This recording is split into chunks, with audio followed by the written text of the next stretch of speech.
Okay, Mr. James, what happened in your accident? Well, first of all, good morning, Dr. Tony. Good morning, James. I'm feeling great after Good. a long couple months Yes. of going through. Well, my accident happened on May 30th. Mm-hmm. I was going to work, Mm-hmm. appointment, just Normal day. minding my own business. In the carpool lane, I have a driver electric car with the special decals for the special privilege, and the traffic was coming to a stop. Then it would go and flow, flow, Welcome stop, to LA flow, stop. traffic, Yeah, right? welcome to LA traffic. And you can't even time it anymore, as a matter of fact. Oh. But this was around 5:20 in the morning. Okay. Came to a full stop. I noticed that there was another car behind me that actually made a full stop as well. Got it. But then all of a sudden, you start hearing like screeching sounds, and then like loud noise of like engine revving. Yeah. The screeching sound, I think, came maybe from the tires. And you couldn't see it. I couldn't see it. I just heard it. Got it. I just heard it. Okay. And normally at that morning, I'm listening to like an audiobook, so it was audible. And my car's pretty quiet on the inside. Yeah.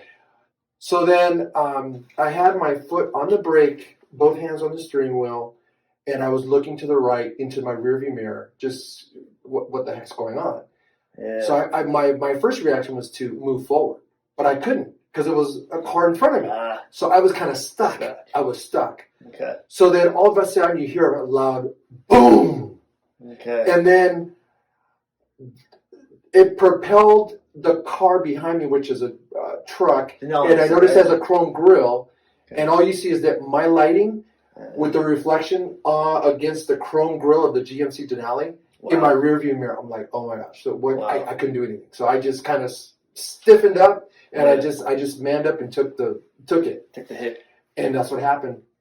The car that hit the truck made the truck propelled the truck forward to hit me, and I was like, I thought it was just something very simple. But anyway, so I moved over to the right, as safely as possible because there was so much traffic. And then all of a sudden, there was another car that pulled right in front of me that was behind the car that caused the accident, from what I understood, I could gather. Okay. And then he started looking at his car, and then he pulled stuff off, and he because I guess he had hit the side rail up to the left. He didn't hit the car. Got it. So he was trying to swerve away from the car. Away, and he hit the side rail or the cement. I forget what it was. I think it may have been side rail, right off of Sunflower and the 210 freeway. That's more cement. Cement. Okay. I don't remember, but it was one of those two.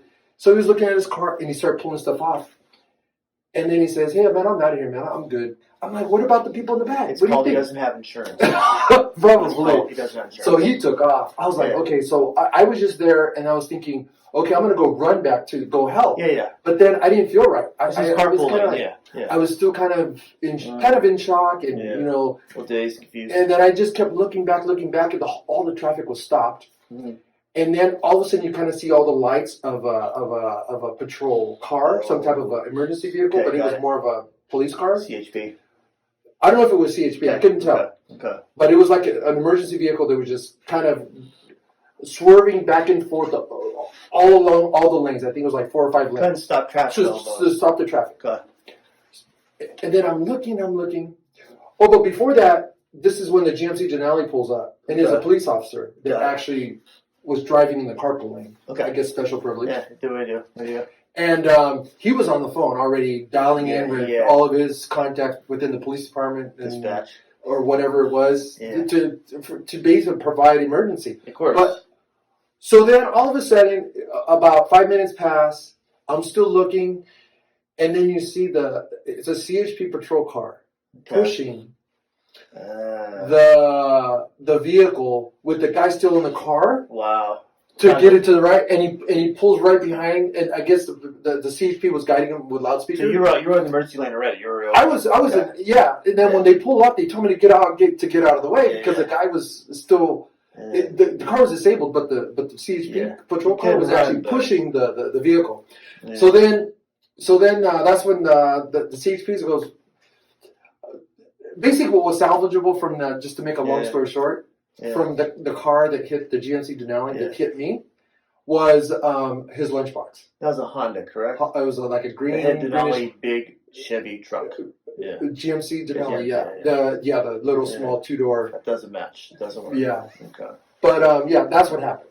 And That's what happened. when what happened afterwards, did you come to the office directly, or did you? No. I just went about my day. Okay. I took care of my business. Mhm. You know, I think it was an appointment in LA. Okay. So you did your normal day. Yeah, did my normal day. I'm in the office around maybe 2-ish in the afternoon, finishing my day, and I'm noticing now that I'm more relaxed and stuff. Yeah. I was feeling way off. You had a I chance go, to something, something's wrong, and I'm still couldn't believe that I got in an accident. I was thinking about my car. Oh my gosh! Yeah. Now the diminished value. It's a first edition model. Yeah. I was thinking more about the car than myself. Yeah. But then during that time, but then when I sat down and relaxed and kind of slowing down the day, I go, something's off with me. So I was thinking I should go to the ER or urgent care. So I ended up going to urgent care. Yeah. So yeah, I was tense in the neck, my shoulders, like a slight headache. Again, for no kind of reason. like brain fog almost. Oh, got it. Yeah, I felt like I go, you know what? It's weird. And you would think, like, no big deal that it was just a little. And a secondary impact from it the was truck. just. Yeah. But the thing is that I had my both hands on the steering wheel, my foot on the brake, and then I'm looking to the right, up at a rearview mirror in that position, and then with that impact, being stiff. Yeah, you braced. If I was probably asleep, you're